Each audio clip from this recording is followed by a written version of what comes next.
Ganda naman ang takbo ng gobyerno, wala naman tayong problema. Kasi marami nga pong bumabatikos na kesyo wala doon. Hindi kasi ang pagbabatikos naman, nasa kanila na yun kung anong nasasabi nila na ganito, ganyan. Mahirap kasi paniwalaan sila dahil wala naman sila ron. Diba? Hindi.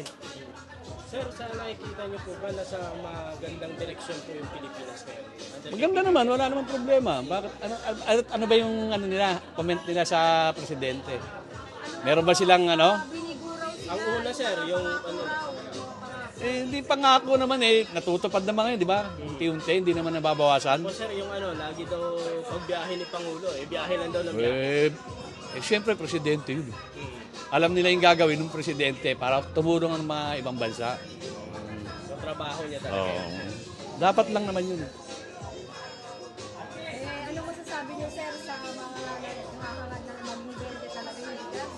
Puro na lang bigas ang nasa mga mukhang Ang tao naman, wala naman kasiyahan Miski na pakita mo sa kanila, wala naman sila talagang kasiyahan. Ganun talaga tao. Hindi rin natin sila masisisi. Naniniwala po kayo na addict daw ang ating Pangulo? Hindi. Ba't magiging addict? Dapat di nanalo. Kung addict man ang Pangulo, dapat di nanalo yan. Dapat alam ng taong bayan yan. Di ba? Mensahe po doon sa mga nambabas kay President Duterte. Hindi naman maniniwala yun Mga wala naman silang rin. Sayang lang yung mga kinukwento nila Tumakbo na lang sila kamo uli. Sir, ano po masasabi nyo na gustong iwalay ang Mindanao sa Visayas?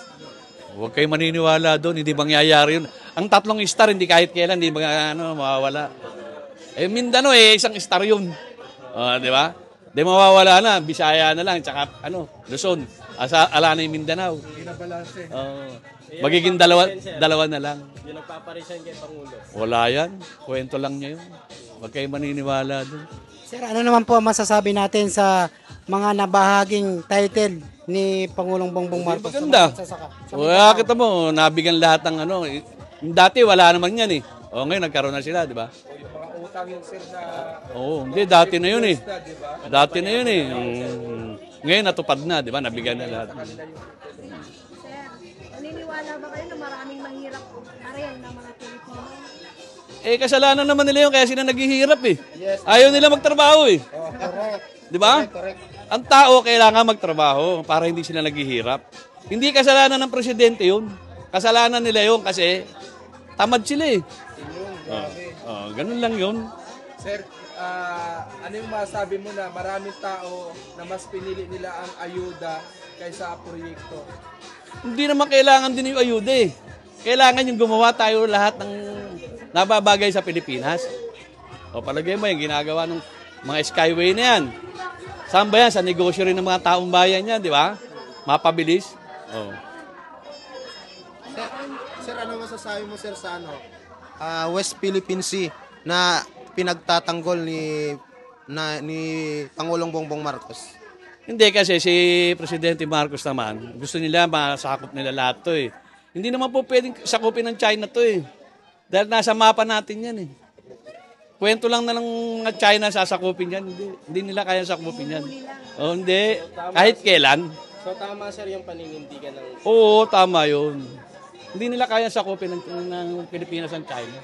Kasi sila nakikisaw-saw lang sa atin Pero anong masabi mo doon sir na ang sabi ng ibang mga tao na ibigay na lang daw sa China para wala na daw gulo? Hindi naman magkakagulo Ang tanda na natin, magkakagulo pa. Wala yun. Kwento lang nila yun, kaya huwag kayo maniniwala ron. Kaso sir, ang sinasabi ng karamihan, naduduwag na daw ang ating presidente dahil nagpapakampi daw sa iba't ibang bansa. Hindi. Okay maniniwala ron ako. Sinasabi ko sa inyo, kahit kailan hindi kakampi ang presidente sa ibang bansa, tayo lang ang kakampihan niya, Pilipinas lang. Hindi tayo papanig dyan sa mga China na yan. Sir, ngayon, February 24, 25 na. Ginugunita nila ang EDSA Day. Ano po masabi nyo? Buhay po ba ngayon ang EDSA Day? Wala na. Panis na yun. Dati po ba sumama kayo dyan? Dati yun. Ay talaga, Oo. kayo? Dati yun. Ngayon wala na. Ano niya sir sa observation niyo? Nung nagkaroon ng EDSA People Power Revolution, nagkaroon ba ng pagbabago? Wala din. So nabudol. Ganun lang. Nagkaroon lang tayo ng lokohan, bumalik yung mga dating mga... So naniniwala po kayo na maraming nabudol. Totoo yun. Nangyari na nga eh. So sa assessment nyo, sir, dapat ba napatalsik si Apple kayo, hindi? Hindi naman dapat. So dapat, Oo. Marami naman siya nagawa dito sa Pilipinas eh. Sila puro ngawa eh. Sir, totoo ba yung sinasabi nila simula nung nawala yung Marcos administration at yung lumakas daw po yung corruption? Hindi. Paano lalakas ang corruption eh? Sila nga nangurap, yung pamilya nila ano. Pero nung nawala yung mga Marcos daw, sir, yung wala na yung Marcos. Lalo nga lumala yung corrupt ngayon. Nung nakaraan na administrasyon. Kita mo, trillion nga utang natin ngayon eh. Di ba? So, kayo mamara naman tayo. Ha? Kayo mamara. Sir, ano po masasabi niyo sa bagong programa ng ating Pangulong Bongbong Marcos na balikat po si Miss Mara Tumundong para sa ating mga senior citizen? Kailangan naman talaga yun. Ihanda nila dapat sa mga senior yan. Dahil kailangan ng mga senior yan. so malaking bagay, sir, malaking Oo, kailangan yun. Kailangan lahat ng tumatakbo ngayon o ano pa man siya, kailangan tulungan ng senior citizen. Kasi yan ang pinaka-kaprasong buhay na lang ng tao eh. Yung tulungan sila. Sir, anong masasabi niyo doon na pinanduhan na po ni President Bongbong Marcos ng 43 billion para sa mga senior citizen? O matutupad naman yun eh. Kasi may budget na eh. Matutupad naman lahat yun.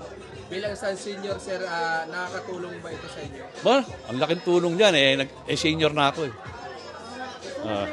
Sir, mensahe nyo kay Ma'am Mara na may gantong initiative, sir, na Mainam, ituloy niya lang. Maganda yung ginagawa niya. Nakakatulong siya sa mga senior citizen, lalo na sa mga kababayan nating tapos palad na wala ng pera.